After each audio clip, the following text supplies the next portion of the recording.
Hey everyone, Kaitlin here. Welcome back to another episode. This is a weird wave. Another episode of Baldwin Breakdowns, where we're looking at big concepts, big ideas, and lots of big feelings in 10 minutes or less. And this week, the topic is intrusive thoughts, which was one that in the poll that I put up on my Instagram and Facebook page. If you don't vote in the polls, also, I post them every other Tuesday, whatever the corresponding week is with these videos. There's a ton of votes for intrusive thoughts, and I think it's something that a lot of people, if not all people, can relate to, but obviously it becomes a lot more distressing and difficult to manage or deal with when these intrusive thoughts are repeated, when they're really emotionally loaded, and when we feel like we don't have any control over them.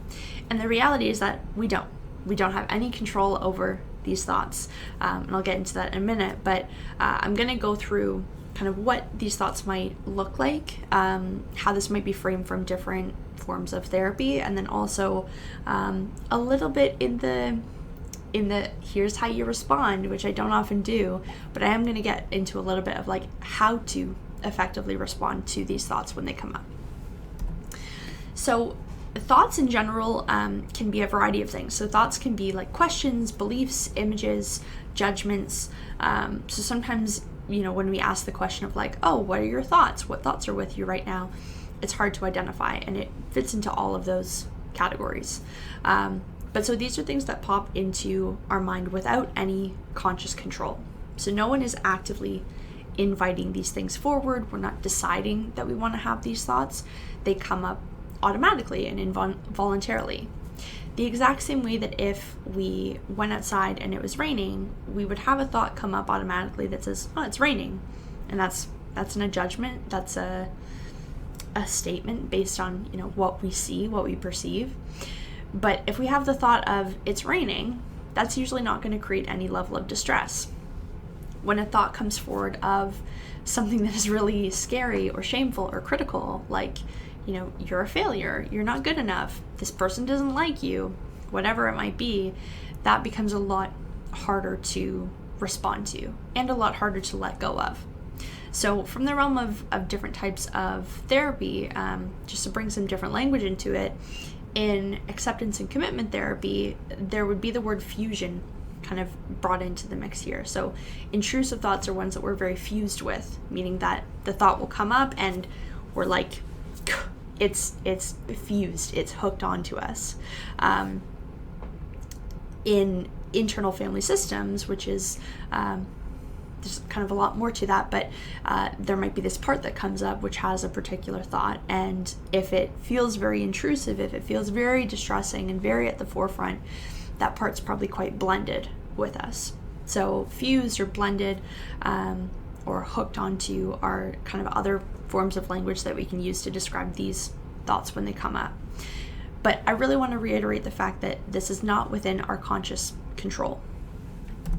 So intrusive thoughts can show up in a lot of different ways, and these are probably some of the most common. So it might be like distressing images or flashbacks of memories. So this might be kind of a visual that comes to our mind's eye of something scary, something upsetting, something hurtful, or it might be actual images of past things that have happened. These might be like judgmental comments or criticisms. So that's where a lot of those like inner critic thoughts can come forward of, you're not good enough, you should just give up, you're a failure, blah, blah, blah. These might also be repetitive questions. So, thinking back to the video I did last time about anxious or insecure attachment, there's probably a lot of questions that come forward for people about like, is this person upset with me? Does this person still like me? What if this happens? What if that happens? Blah, blah, blah. And so this can also show up, in people who experience psychosis as delusions or as hallucinations, as things that, again, involuntarily come forward into our mind and create a lot of distress, and we have a very hard time letting go of or disconnecting from them. So I understand very well that when these things come forward, we do not want to have them. We want to get rid of them because they're creating a ton of distress. Maybe they've come up over and over and over again. We're just exhausted and we're done with it. And so usually our attempts are to try and push away these thoughts. So we will distract ourselves from them. We will have this, other rational voice that comes in. It's like, no, of course that's not going to happen. That's just a stupid thought. Don't think that. Or we might try and deny it completely, or we might get fully sucked into it. Every single time that we try and ignore these thoughts, even if it provides us a temporary relief where we no longer feel like we have that thought with us, it's not creating as much distress in that moment, in the long run, it makes them more intense. And I've said this, a million times over in a lot of different videos and posts and whatever. Avoidance does not work, because we are almost just fueling the energy and the intensity and often the fear that's wrapped up in these thoughts by pushing them away. So the alternative and what to do, which is very difficult, is to first pause. So, and this is why, therapists and other people ask, what are you thinking? What's in your mind right now? What are your thoughts? Because we have to be able to notice them first. And intrusive thoughts, I think we do a really good job of noticing them, but then there's just this super quick backlash of gotta get rid of it. So if we can notice it and then be curious towards it, which is the hardest step for, I think, everyone. And by saying being curious, I mean, can we look at this objectively without judging it as good or bad, without having any type of agenda, just being okay. Then we can understand a bit more about why it's coming up. And by doing so and having that curiosity and almost that compassion towards it, it becomes a lot less distressing for us. And what I wanted to include here, and I love these little monsters, but often these intrusive thoughts are coming from a place of fear, of sadness or hurt, or of protection of you in general. So if we take the example of an intrusive thought of you're not good enough, so I've had this come up for me a lot recently, because I went skateboarding again after, months of not doing it and not being good at it. And it was just had this repeated thought of just stop, just leave, stop skating, you're not good enough at it.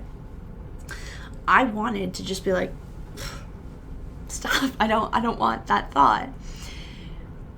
And I can't even remember if I was able to successfully turn towards it and practice this. But in an ideal world, and when I have the confidence to do so, if I paused and was okay, this thought is coming up of, stop skating, you're not good at skating, whatever.